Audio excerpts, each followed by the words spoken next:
Gripping the past like a sinner who is missing the mark. I was drifting through harm, now I'm lifting the scars. Ain't no script for the part I was given to start. So don't flip it when I laugh, you were missing in fact. Now you're twisting the part. Another bloody video. Why did this brand new water park explode?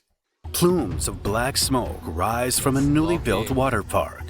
Before anyone can react, a massive explosion rips through the building, tearing apart its unridden water slides. The newly built Oceana Waterworld has erupted into flames. While panicked workers evacuate, firefighters launch a desperate rescue mission for survivors. Amid the chaos stands one question: how could a brand new water park explode? What follows is one of Sweden's most infamous construction disasters. In the early hours of a freezing Monday morning, workers arrive at the Oceana Waterworld construction site.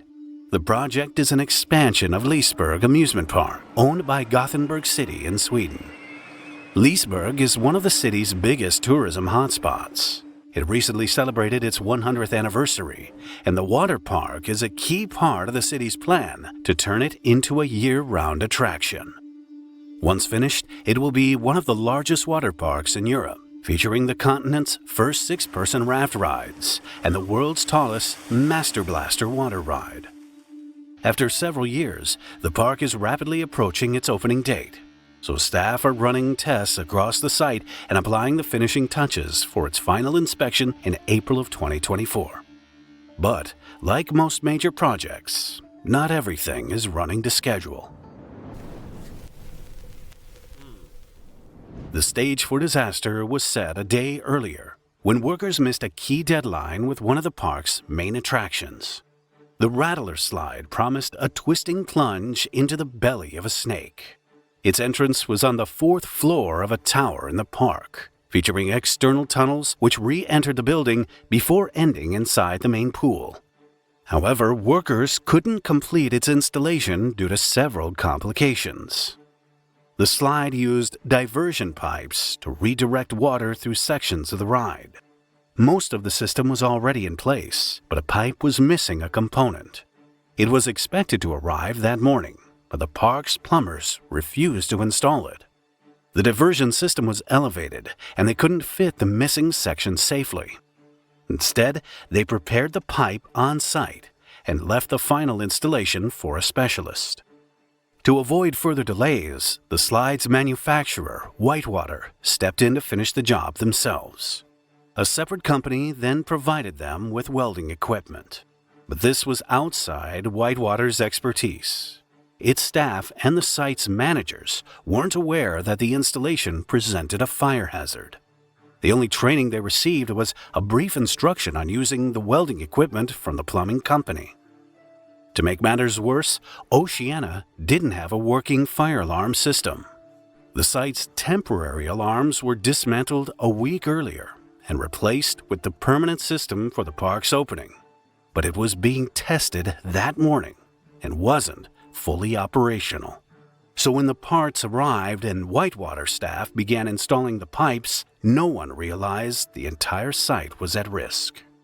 Meanwhile, inspection teams make their way to the pool hall to run final checks before the Rattlers tested in the afternoon. As they examine the main pool, several inspectors notice a smell of burning rubber. Despite the odor, nothing seems out of place inside the hall. Without working fire alarms, they continue their checks as usual. Shortly after, technicians begin manually testing the fire alarms, running several drills as workers dismiss the increasing smell of burning. Just as the alarm test ends, fitters working on the pipes underneath the Rattler hear a strange, rushing sound.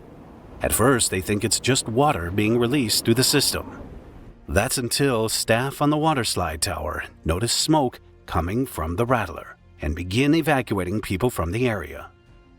At the same time, a worker calls the site manager, Patrick Gilholm. He's inspecting the 5th floor of the tower, and their phone call disconnects shortly after warning Patrick about the situation. The smoke is captured by a surveillance camera shortly afterwards, and approximately 2 minutes later, a fire erupts from 2 locations on the Rattler, above the area the welders had been working on. With a much larger fire burning, fire sensors on the tower's upper floors detect the flames. Since the system is in test mode, it doesn't trigger the alarm, and a minute later, thick black clouds enter the pool hall. Startled by the sight of smoke, workers rush to call emergency services, who dispatch several fire trucks to the scene. By the time they arrive, 7 minutes later, fire has already spread through the Rattler's tunnels, and a massive column of smoke rises over the site. Worryingly, a worker warns firefighters that he's not heard from Patrick since they spoke on the phone, and he hasn't been seen by anyone else on the site. Fearing the worst, firefighters immediately try to control the blaze while a rescue team enters the building. They're bravely guided by 2 construction workers, and together they climb the stairwell to find a route to the tower. At first, the stairwell is smoke-free, and they're optimistic about finding the missing manager. But when they open the door on the 3rd floor, it's filled with standing black smoke. Rescuers tell the construction workers to go downstairs and conduct a search of the immediate area in front of the door. Since Patrick is nowhere to be found, the firefighters return to the stairway to decide what to do next. They haven't assessed the risk to the building and have no idea of the conditions inside, so their search options are limited. But as they figure out their next move, smoke pours into the stairwell, and they're forced to evacuate the building. Outside, fire crews battle to control the blaze, but the fire has grown into an unstoppable inferno.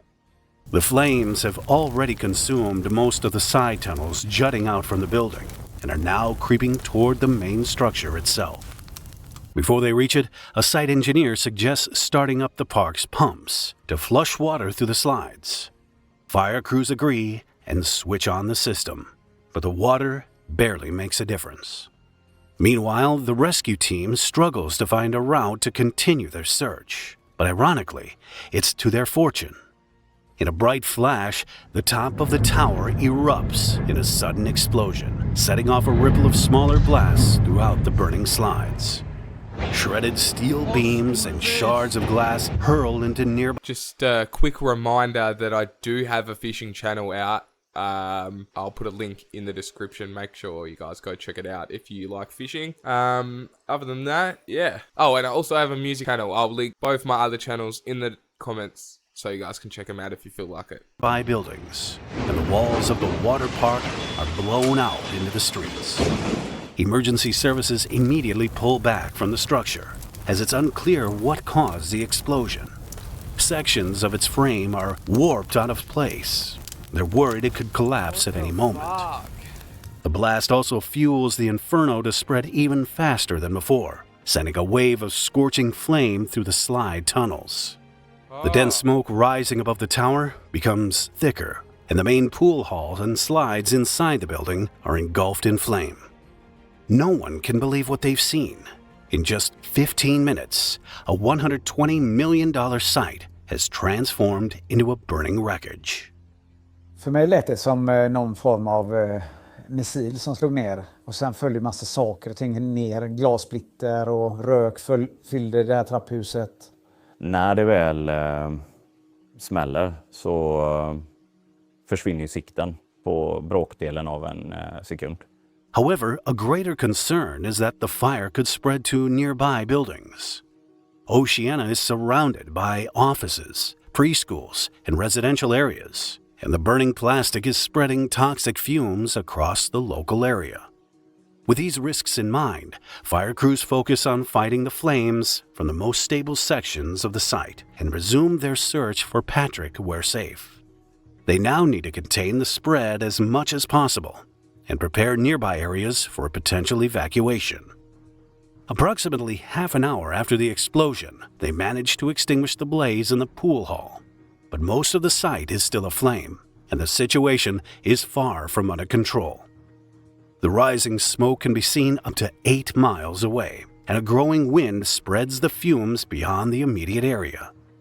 Emergency services begin gathering information about the building's design, and over the next few hours, they begin taking precautions in the surrounding area. This includes removing anything that's in danger of exploding due to the heat, like portable gas cylinders, and protecting a nearby chemical store. In a worst-case scenario, they also prepare to destroy physical connections between buildings, like walkways, to stop the fire from reaching the Oceana Hotel. Fortunately, the flames remained contained to the main building, and by mid-afternoon, responders regain access to the first 2 floors of the tower. They continue searching for Patrick, but they still don't have control of the fire, and several sections are at risk of collapsing. Following protocol, rescuers use drones to search parts of the building they can't access, while the remaining crews fight to extinguish the flames. After several hours of searching, they still can't find him. At 7 p.m., the police finally notify his relatives and announce that a man is missing following the explosion. We have been looking for him during the day. We cannot say with certainty that he has not been at the scene, but we cannot search large parts of the building due to the heavy fire and the risk of collapse.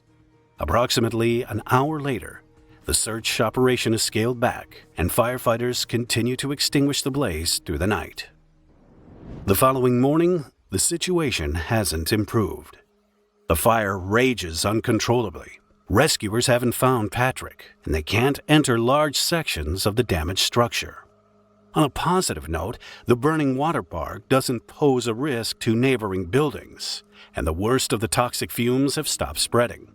But emergency services have a long road before they can declare the site safe, and there's no telling how many people are undiscovered among the smoldering rubble.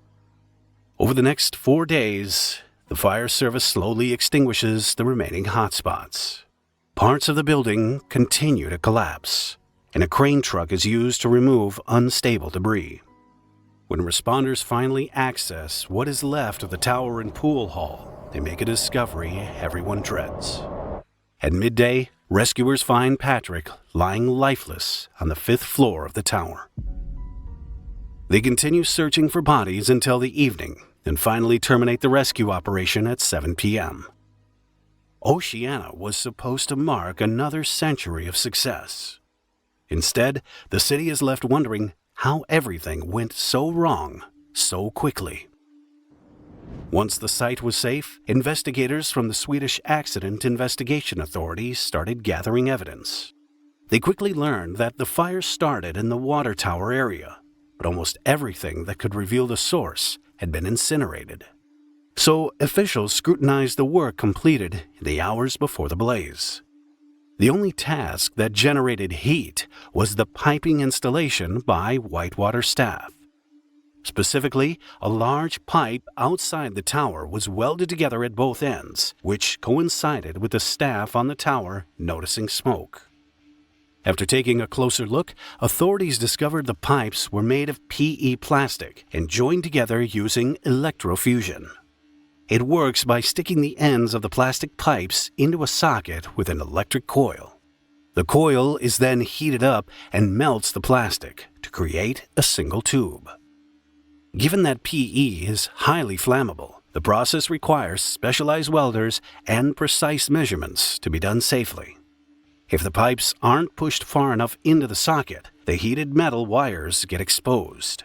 When this happens, they quickly overheat and can ignite. Investigators immediately suspected faulty welding was the source of the fire. So they ran tests on pipes of the same size as the Rattler. In every test, if the gap was too large, the PE began to smolder. Fires ignited inside the fitting after around 18 minutes, which were impossible to see until the flames grew significantly. Whitewater technicians confirm it took them 17 minutes to join the first end of the diversion pipe. This meant that the plastic had around 13 minutes to smolder before workers noticed a burning smell in the pool hall at 9:30. Closely reflecting the time it took for flames to intensify in testing. After reviewing the evidence, it meant the gaps between the pipes were between 2 to 4 times larger than their limit.